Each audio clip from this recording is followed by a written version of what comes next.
Alam mo ba?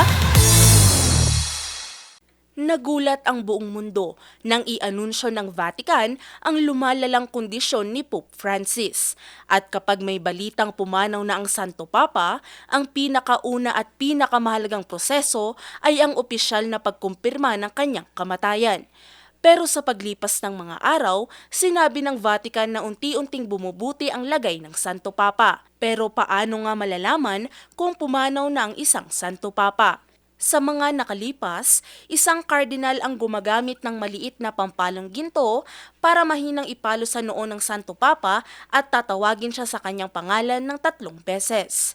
Kapag walang tugon, opisyal nang ihahayag ang kanyang pagpanaw. Pagkatapos ng pagkumpirma ng kamatayan, ang Camerlengo, ang pinuno ng administrasyon ng Vatican, ang siyang mangangasiwa sa panandaliang pagpapatakbo ng simbahan. Ang mga panahong ito ay tinatawag na sede vacante, na ang ibig sabihin ay walang upuan o walang nakaupo sa posisyon ng Papa. Ang labi ng Santo Papa ay inilalagak sa St. Peter's Basilica para bigyan ng pagkakataon ang mga tao na magbigay-pugay sa kanya. Karaniwan itong inaabot ng 5 araw bago ang opisyal na libing. Sa panahong ito, may mga misa at pagdarasal na isinasagawa para sa kanyang kaluluwa. Ang paglibing sa isang Santo Papa ay isang maestrong seremonya. Kadalasan, nililibing siya sa St. Peter's Basilica kasama ng mga dating Santo Papa. May mga lumang tradisyon din gaya ng paglalagay ng dokumento na may detalye ng kanyang pontificate sa loob ng kanyang ataul.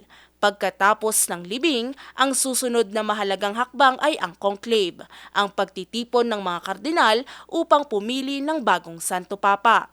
Sila ay nagsasara sa Sistine Chapel at bumoboto hanggang may mapili silang bagong leader ng simbahang Katolika. Isang kilalang seremonya sa conclave ay ang usok mula sa chimney ng Sistine Chapel.